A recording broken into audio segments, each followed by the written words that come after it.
So we get a countdown, or we just kind of start? Okay, I guess we're live. So, Apparently. Yeah, we're live. So, hello everyone. Welcome to the Oil Drop Podcast. Oh, yeah. Today is kind of a playoff mid-series edition here. It's a mini edition. We're going to try and keep it really brief here. It's just myself and Adam here today. Yeah, we got just a few topics to talk about, and we're going to keep it strictly to the Oilers series if we can. Okay, so last night was Game 4, 7-0 win for the San Jose Sharks. What do you take? What do you take from that series, Adam? Like, what do you think going forward here? That has to be a game they forget. Like, straight up, you can't. They could not have played that game much worse. They came out in the first period. They got scored on 15 seconds in. They got scored on with another about 5 minutes. Every time it seemed like in the first, when they tried to generate shots, it just went sour. And then from then on, they just couldn't produce anything. The discipline wasn't there. Obviously, that's the Drysdale. We're going to talk about that later. McDavid looked flustered. The team just didn't look ready. Mm-hmm. And every time they pushed back, it just didn't work. And the Sharks came to play. It frankly looked like the Sharks were playing like it was their playoff lives were on the line, and the Oilers forgot to show up. Yeah, like it was a combination, I thought, of the Oilers playing badly and the Sharks playing really well. I thought at first the Oilers were not playing that badly. The first goal, 15 seconds in, was off of this crazy bounce. Like, that could have happened at any point in the game, really. The second goal was on a power play. Okay, that happens. And when it was 2-0, I actually thought, like, okay, they can still come back. Like, this is not that bad yet. But I just thought as the game went on, they got worse. And by the middle of the second period, I'm not even sure what the score was. By the time it was 4-0, it was pretty done. But even by the time it was 3-0, I was like, okay, this is over. Yeah. This is 3-0 is for me as well. It's like they have no fight back. 1-0 at least they fought back. 2-0 they fought back. By the time it 3, they gave up. There was no discipline. I think the biggest hallmark to me, or telemark, sorry, was Maroon taking a bad penalty again. Because that's when you know when the veteran who's known for lifting the team up is that flustered that he takes a penalty that dumb. Yeah. Even if you disagree with the call itself, that's a penalty. That's when you know it's all downhill, because then no other player is composed. McDavid was just going at players. He threw a couple elbows like a tour, and was just beating the shit out of Tierney, I think it was, or Meyer. Along the boards, just cross-checking in the face, which is it was Pavelski, sorry. Which, I mean, now they go back and forth. That's fine, but why is he throwing elbows? It's one of those things where it's just so. Yeah, the team was not together last night. I mean, that's all that you can really say. Like you said, I mean, McDavid was playing with a real edge and a chip on his shoulder, but why? You know, like, score a goal, man. You know, skate around people. Like, just play your game. Don't try and play a game that you're not good at. And that's the thing. Like, McDavid has played with an edge in the past, but he's never let it affect his own game. It seemed like the Sharks got into his head before the game started. Yeah. Now, something worth talking about. Do you think Talbot played a bad game, or was it the team in front of him played a bad game? Both. I don't know. I felt like there was one of the goals. I forget which one it was. I think it was Marlowe's goal. I think it was the 3-0 goal. I thought that was a pretty bad goal. I thought he could have had that one and maybe kept the team in it a little longer. I don't know. But Talbot wasn't great. But, I mean, it's not all on him. So, were there any players that played well? Let me think. I'm just cycling through the list of forwards. I guess Cassian didn't play badly. Cassian wasn't bad. That's about it. I thought Clefbaum was okay. But, yeah, like, really, other than that, no one really stood out in a positive way, and that scares me. I mean, the good news is that the Oilers, whenever they've played a bad game this season, has come back with a strong effort the next game. Yeah, well, they need to do that. Yeah, it's just going to be one of those things where this game could have more impact in the series than it should, or it could have nothing to do with the rest of the series. And it's I think it's up. Sorry. Oh no, go ahead. I was going to say I think it's up to the coaching staff a little bit to make sure that doesn't happen. And coaching staff and the veteran players. And people argue, well, maybe Talbot should have played better, or McDavid should have played better, and Maroon should have played better. But I think the whole team, if they have a bad game, you need those leaders to step up. You need Hendricks, even though he isn't playing, to step up. You need Letestu to say, come on, boys, this isn't the end. It's one bad game. Forget about it. McDavid needs to come in and say, I didn't play well. I need to fix my game and my behavior. Maroon has already said he's not playing well, but he needs to come back and say, this isn't acceptable. I'm not playing well enough. McClellan needs to go in and say, hey, look, I know you played a bad game. You know you played a bad game. Forget about it. Go play at home. That's the long and short of it. Yeah, 7-0 win is still only one win. San Jose does not get 2 wins out of the series for blowing them out one game. It's still 2-2. They're not in a bad spot. They've still got home ice advantage. Put it behind you. That's all that you can do. It was a terrible game, but they didn't lose the series yet. So, now, are you at all concerned with who scored in this game? Because it was Marlowe got 2, Pavelski got 2, Burns got a point or 2. It was players that we had previously been shut out and that had been, hadn't produced yet, and now they're getting going all of a sudden. Are you worried at all that might carry over for the next 2 games? Not really. I would be more worried if it was their secondary score. To be with you, because it's Burns, Marlowe, Couture. Those guys are expected to produce on any given day, and on any given day, they can explode for multi-point games, and that's just kind of what it is. Whereas if they're depth forwards, Donskoy, Thomas Hertl, I think he's playing. He's playing, isn't he? Thomas Hertl, yeah.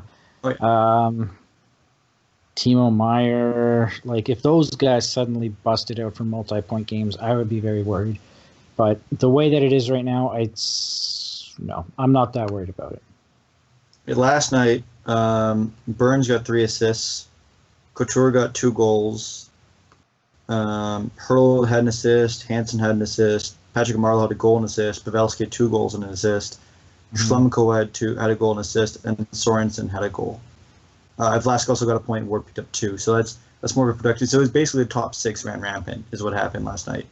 Yeah, and they scored 7 goals. So there's going to be lots of people that got points. And absolutely, yeah. It kind of circles around again. Just put it behind you. It's only one game. They're not up 3-2 because of it. It's still only 2-2. They're okay. Joe, do you factor in experience into this? Because, if you think about it, the only players that have playoff experience on the team right now are Matt Hendricks, who's currently scratched, Milan Lucic, who's won a cup, who's been fairly quiet the last couple of games, and then Mark Letestu, I believe, has some. And then, I'm trying to think of anyone else. Patrick Maroon is the only other guy. I'm fairly certain they're the only people that have any sort of playoff experience in the lineup last night. I guess Talbot technically went to the playoffs but didn't play because Lundqvist came back at the time. Looking through, Desharnais has playoff experience as well, although he's been a non-factor in the series. Yeah, he's done nothing. Do I think Pouliot does too? Yeah.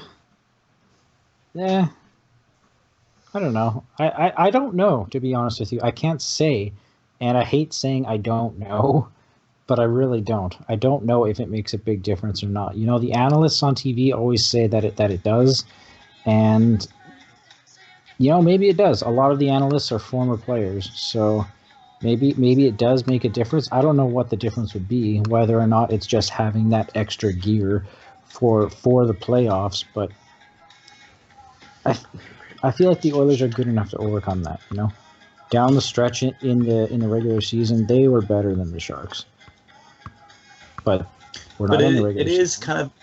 It is a new season. The playoffs are kind of a different level. Do you think that maybe the stage was affecting them at all? Because they had a chance to go up 3-1 yesterday.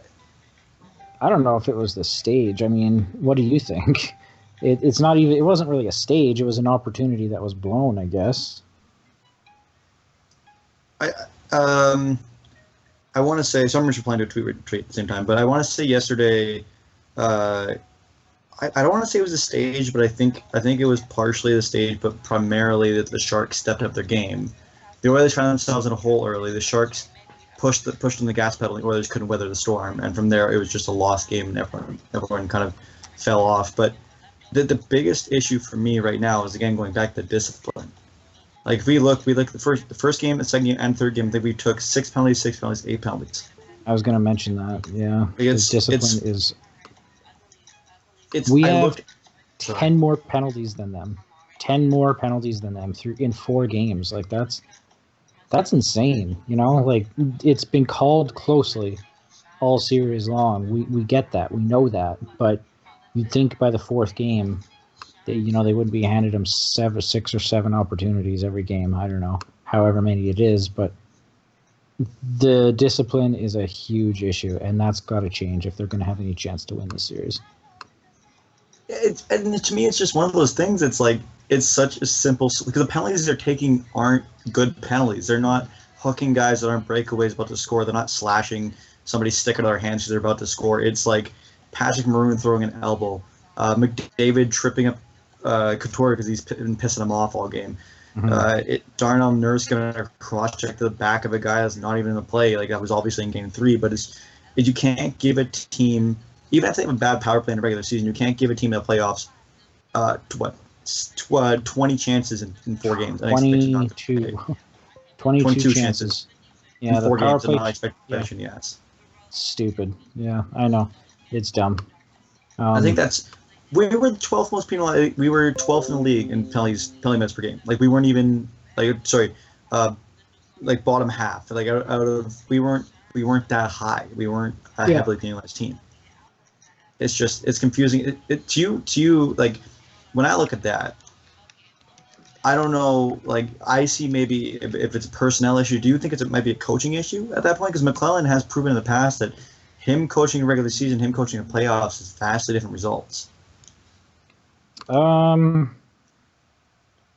I don't think it's a coaching issue. I think players are just maybe getting caught up in the heat of the moment more than anything. I mean, they all know that they have to be disciplined. I'm sure that the coaches have hammered that in, and the lines have been shuffled around again. I mean, Draisaitl's been taken off of McDavid's line, and so the coaching's been there, I think. I think he got outcoached in game 1, but since that, he's been fine. But, like, I don't know if that's. I think that, yeah. I mean, it's probably fair, because I doubt the coaches are saying keep taking 6 penalties a game. It's going to go well, because it worked out the one game where we got 2 shorthanded goals. Mm-hmm. So it does seem like it's something that they're getting caught up in the moment. But if you can't go in intermission, calm down, come back out, and then not take more penalties, that to me is when it becomes an issue, because it means that the Sharks are in their heads. Yeah, I would say the Sharks are in their heads. I mean, you say, going back to what we said about McDavid, I mean, he played a game that is not his game in game 4. You know, he was not McDavid.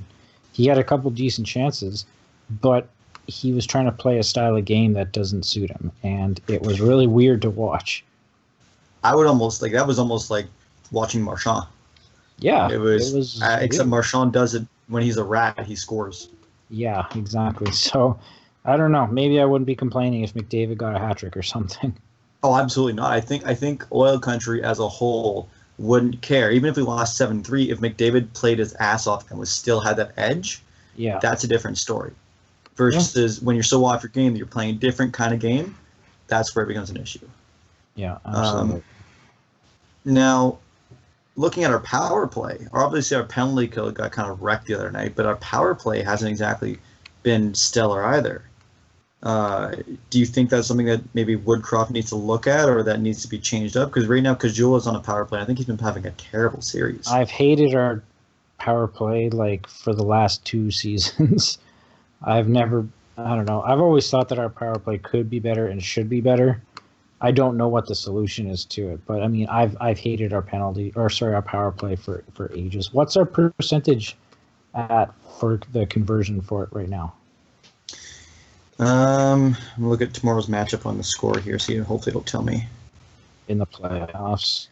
Yeah, I don't know if it'll tell me the playoffs. I'm not even sure what our conversion rate is, but man, I have hated our power play for ages. Well, our power play right now. It was good for a while too, and I somehow still hated it. Like it seemed like it was still bad. Yeah, I know it's very obvious. I'm running Twitter, Alex. I'm not great at looking at my phone up. Yeah, well, under Eakins, it was who was our power play coach? Was it Eager? Was it? I have no idea, to be honest with you. I mean, in the playoffs, our power play is 8.3%. The only team worse than us is the Rangers. We're running at total. It's a 20. We're technically our power play is fifth in the league this year. It's 22.9%. So how? We're going to 22.9 to eighth is because you know what it is. It's like our goal scoring where we have big stretches of massive production and then I fall off and then it returns to normal. That must be what it is, because it's like stuck in my mind that our power play sucks, and I must have just tuned out for a couple of weeks or something. I don't know. I think part of it might be recency bias, because when we ended the season, our power play was poor. Yeah, maybe. The last about 8-9 games, our power play was relatively ineffective. Before that, when we were in the first stretch where we won a bunch of games at the end of March. When I think we were what 12-1 over a stretch, something like that, or some, not exactly that obviously, but they were efficient with the power play every time they got a chance. I think there was a stretch of 2 or 3 games where they were, I want to say, at 4 power play goals over 2 games, or 6 power play goals over 2 games. Mm-hmm. Like they were producing efficiently. It was against worse teams. But it was one of those things that was a difference maker in the game. And right now, if you're going to get that opportunity in a game where you're down, you need to make that count. Even if it's not scoring a goal, you need to be producing shots. No, absolutely. I don't know. It's that game needs to be forgotten about. Now, something within the game itself, Leon Draisaitl obviously went full dick move, pun completely intended. Do you think he deserved the max fine? Do you think he deserved a suspension? I actually would have been okay with a suspension. I thought what he did was really, really stupid. I know that he doesn't have a history of being suspended, but what he did was just reckless, stupid, dangerous. I wouldn't have complained if he got suspended a game, honestly. What about you? So Alex also says our power play is good or bad. There's no middle ground. I think we can agree with that. Yeah, I don't know. I think I might have been a little mad if he was suspended, just because there's no precedence, and he it's doesn't kind have of history. Yeah. I mean, it's spinning the wheel. It's like Crosby didn't get anything for literally exploding Mark Mathot's finger, which that was like, okay, maybe it was a regular slash gone wrong, or it was a particularly vicious slash in the hands. And then Crosby, bagged? I can't remember who it was, and he didn't get anything for that. But Marchand got 2 games for bagging somebody at the end of the season, but that was also because when he cup checked him, he also poked him in the face, and he had done the same thing like 2 weeks earlier, and he's out of history.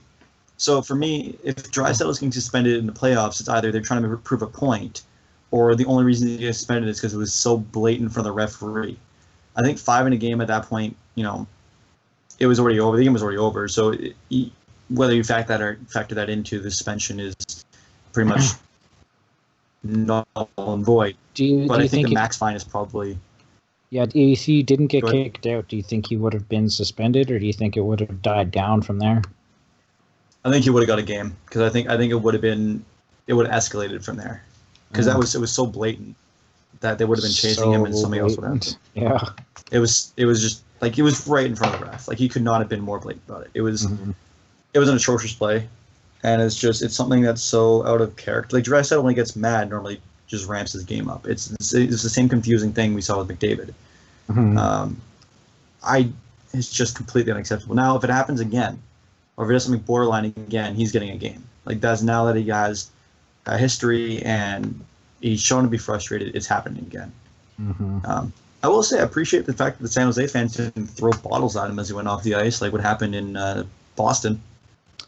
Yeah, he definitely got an earful as he was leaving the ice. I noticed that. As he should have. That's to be deserved, really. Yeah. It was probably the stupidest thing I've seen an Oiler do in a long time. Yeah, and that's including Rafi Torres in there, which is, I've seen some stupid things. Mm-hmm. So, yeah, I don't know. I would have been okay with the game. So, God damn it, Alex. Last time Germans got mad, they killed 6 million Jews. Let's maybe keep Dre calm. Easy there. Easy, Tiger. Easy there. That was a bit of a stretch, but, not entirely incorrect, technically. I don't know. I just think the immaturity showed last night. The young team showed. The only team younger than us right now is the Leafs, and they had the Caps right where they wanted them tonight, and they blew that hard off of a play that shouldn't have happened. They had one guy back. Burakovsky managed to somehow get the puck passed to him, and then Oshie ended up picking up off a poor play to the blue line again. That's obviously not Oilers related. Yeah, that was so bad. That was my God. That was the fifth goal, right? That was the fifth goal. Yeah, that's I watched that happen, and I was like, "You gotta be fucking kidding me!" That's the game-winning goal. Yeah. It's like, sorry, it was the 5-3, but insurance goal, but that was the dagger, But still, like as I watched that, I was like, "You gotta be!" Oh, it was 5-4 final. Yeah, that was the game-winning goal. Oh my God, that was the game winner. Yeah. Oh my God, I thought it was a 5-3 final. Oh, that's so bad. So I think that fifth goal was so bad, and Anderson was pretty bad on it too. He's not played the goal as well. She picked a spot, and Anderson let him have it. Jeez, I am so rattled that happened. We should mention James is a Leaf fan somehow, because apparently you're a piece of shit. Apparently, yeah. I know way too many Leafs fans actually say that, but it's to me it's so that that game and this game it's oh yeah, no, you're good in the chat there. I can see you, Alex, but it shows immaturity to me in that aspect, because again, like if you're gonna throw the puck with the middle like that, it's just so going a couple games back. Then I guess it would have been game 3. Clefbaum had a chance in empty net and shot it wide. Mm-hmm. Now is that just a stupid mistake, or is that kind of part of the issue we've been seeing a lot in this game? I remember that, and I got really angry when he did that. Actually, I got really mad at the TV, and I was like, "How do you He fired it like over the net and wide." I was like, "You just it's like choking choking under pressure." That's like what he did. Missing, it didn't come back to haunt them, thankfully, but he missed an empty net from not that far out, and he wasn't that pressured to make the shot. It definitely shows that the Oilers haven't been in the playoffs in those little moments. Yeah, it absolutely does. Like a microcosm of of the whole series, I guess. I mean, God, what did we win by? 2-0 and 1-0, right? We've scored 5 goals in 4 games. If you think about it. We're actually pretty lucky to be tied. What did we win? I don't want to say lucky, because I think the 1-0 game was arguably one of the most defensively sound games the Oilers ever played. That's true. That was an offensive masterpiece. It wasn't a super fun game to watch, but it was an effective game. Yeah. It was masterclass in how to shut down the Sharks. It was. Yeah. Now, I think one of the concerning things is obviously the offense, but I don't think the Oilers are here by accident. Like, we talk about that game, and I think it'd be a mistake to blow out of proportion. It is only one game, and everyone played badly. No one had a really good night, or no one had a even okay night. But to get to game 5 in a tied series against a team that frankly went to the Stanley Cup Finals last year is impressive for a team that hasn't made the playoffs in a decade. But we should expect more. I don't think it's unreasonable to say we expect more. I don't think it is either. I think that being in the playoffs, you can't have the attitude that you're just happy to be there. You have to have a killer instinct. You know, you're not there by fluke. You're there because you're good at hockey, and on your day you can beat anybody. That's what you have to do. That's the attitude that you got to have. I have to imagine they'll bring that in Game 5. Going home They with better.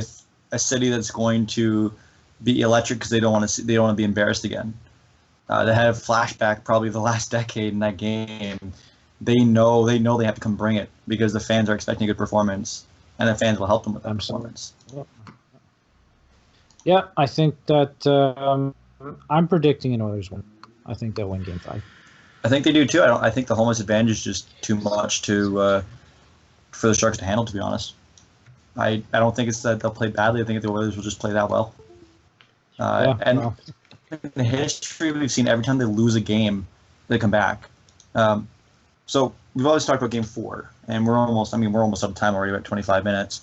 If we want to jump back to Game 3, we looked at the lines. Everyone played fairly well, but there's one player who to me had an okay game that hadn't played well the rest of the series, and that was David Desharnais.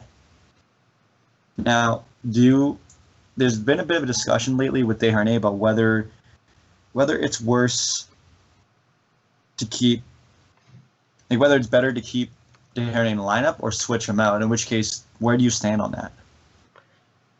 I think we should keep Desharnais in the lineup? Do you think Desharnais should remain in the lineup despite he's only really played one game well? Yeah. Well, what's the alternative? I mean, you could call up Lander. You could put in Kara. You could put in Puljujärvi if you really wanted to. There's options, but I don't know. Do you go with them, or do you keep what's worked for the last bit of the season? I would be okay with bringing in Lander, to be honest with you. I mean, I don't have them up here in front of me, but I'm 99% sure that Desharnais' line has just been getting fucking murdered all series long. So, who's on that line? Pouliot, Desharnais, and Cassian. Is it Cassian, hey? It has been. I think the lines have been shifted around. Yeah, it was a French reject line. No, that line got changed around. It was Draisaitl, Cassian, and someone else. Pouliot, I think, maybe. Pouliot's with Desharnais. Oh, Slepyshev for a while until Slepyshev got moved up. Slepyshev's with McDavid. He didn't play the first game. There's Pakarinen then, first game. Like I said, they've been switching the lines up constantly. The line's been in a blender. Actually, question I forgot I was going to ask. Do the Oilers revert to their regular season lines in Game 5? I.e. McDavid back with Maroon and McDavid. Dre, Maroon, and McDavid, sorry. And then line 2 of Lucic, Nuge, Everly. They probably should. I mean, it is a must-win game, honestly. And that top line worked really well for them throughout the regular season. So, I mean, it's almost like you just got to not overthink it and just go with what has worked in the past. And I feel like they have a pretty good shot to win. It's not fancy, it's not sexy, but I mean, it should have a pretty good shot to win. Apparently, as far as Desharnais, it's tentative yes, soft yes. I mean, if they brought in Lander, I wouldn't be upset. I wouldn't expect any offense whatsoever, but. And Alex is saying Lander got called up today. I don't know if he did he? Didn't he? I thought he did. Puljujärvi got called up. Oh, the Oilers have recalled Osterley, Fine, Leggy, and Lander. Yeah. Yeah, Puljujärvi got loaned to Team Finland. Yeah, but he can be called back at any time. He can, but I mean, are they really going to do that? No point. I don't know. Like, for me, I don't think Desharnais is getting dominated, but at the same time, will Leonard really do any better? Because he hasn't proven he can play at NHL level consistently. I don't think he will. But fourth line center. I mean, Desharnais is averaging like 8.5 minutes of ice time a game anyway. So, I don't think I don't think you in a must-win game you experiment. Mm. There's So, something to be said for that, but I mean, he's just shown already that he's getting fucking worked for the entire series so far. So, is it experimenting or is it, gambling and trying to improve? It can be taken either way, I think. Yeah, well, that is actually true. I just Alex reminded me that Lander is actually going to KHL next season. Yeah, so he's either played his last North American game or he might jump into the playoffs. But it's one of those things where do you get use out of him while he's here, or do you not bother? Like it's for me, I don't change it just because even though Aaron is getting worked, he played in the lineup with line mates that still played fairly well down the stretch. Yeah, absolutely. I think, if they just left Aaron in, I'd be okay with that too. It's just fourth line center. I mean, he's going to be playing less than 10 minutes no matter what. I don't want to say it's inconsequential, but it is the closest thing relatively to inconsequential. So, trying to think if there's anything we left out. Who needs to step up? The last topic. More than anyone else? Yeah. Oh god, I don't know if I can name just one person, but for me, it's Draisaitl and Maroon. More than anything else. Draisaitl for me. Yeah. He's been awful. Yeah, he's been bad. Eberle should be better too. We don't need 6 great defensemen, but we need 4 good ones. And the only defensemen that I really trust right now are Clefbaum and Larson. Sekera's been okay. Russell's still Russell. And Nurse and Benning have been pretty fucking terrible, in my opinion. Benning needs to hold on his goddamn stick. I don't know what happened last game, but my god, he could not hold on his stick. I don't know. And I feel like I look at Nurse and I watch the way that he plays, and I feel like he thinks that he's better than he is. And I don't know how to articulate it, but I feel like he plays like he thinks he's a number one, and he's not. And I don't know. He gets burned a lot. And then on the forwards, Eberle and Draisaitl, I guess, would be my I'm picks. wondering if that's partially due to the way that the coaches wanted to play. Maybe. I really have no idea, and I'm just talking shit. Like, I could be totally wrong. I think you got to go Maroon, Draisaitl, and McDavid. I don't think we can exclude. There's not, the way that I see it, it's like no one's played exceptionally well, The only person to over-deliver thus far is Cassian. Yeah, Cassian's the one that's really stepped up to play this playoffs. I think Talbot's played fairly well, other than that last game. Yeah, so Talbot I'd say Talbot and Cassian really have been Talbot has well. 2 shots. Also worth noting, he does. Yeah, 2 shutters in a row. Doesn't matter. Yeah. Anaheim is up 2-0 in Calgary with 9:40 left in the first. Fingers crossed. So, the only thing I'm worried about now is Anaheim wins that series. They have a lot of rest. They've been playing really well. Yeah, I know. So, if we manage to beat San Jose, they're going to be off.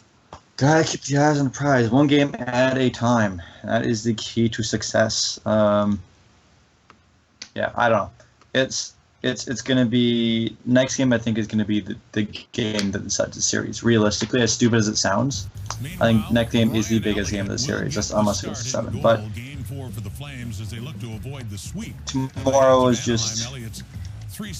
That's James, by the way. But yeah, no, it's the chance to go in. Tomorrow's critical. And that speaks for itself. But must win tomorrow's on this one. For the game tomorrow to finish off. Are you going downtown? Am I going downtown? I don't think so. Are you going to go downtown for the game tomorrow, or are you going to sit at your home and watch it?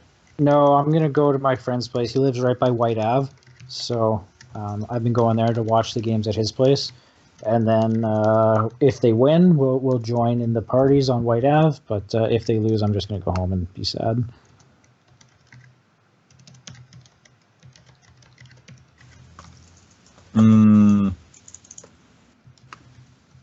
I think that's pretty much it. All of our topics. Yeah, pretty much. Now, if we get knocked out in a fashion where we play poorly the next, well, I was gonna say if we play poorly the next 2 games, showing in the playoffs, or are you okay with what's going on? I'm not happy unless we're winning a Stanley Cup, but yeah, I'm okay with it. I mean, it's first year back in the playoffs in 11 years, so it's all. What about you? Taking the Sharks in 6, they have a ton of playoff experience. I think as long as the Oilers show up to the next 2, I don't have an issue. Yeah. It's okay to lose. It's not okay to lose like you did in Game 4. Absolutely, yeah. I mean, it's playoffs. It's you can't show up and lose 7-0. Yeah, exactly. That's not what we expect. So we're gonna try kind of ruin to end the podcast here because we can't. All right.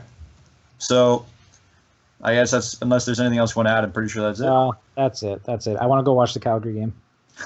Go watch Calgary get eliminated. Yes. Thanks for joining us, guys. This is just a little short run over the podcast. I think we might try to do one after the next game, depending on where we're at. We'll see. We'll see how it goes. We'll of course tweet it out before we podcast. This has been Playoff Breakfast, which is dinner. James, otherwise known as Paul-McCartney-. I'm Adam, otherwise known as Shweet4722, and we'll see you guys next time.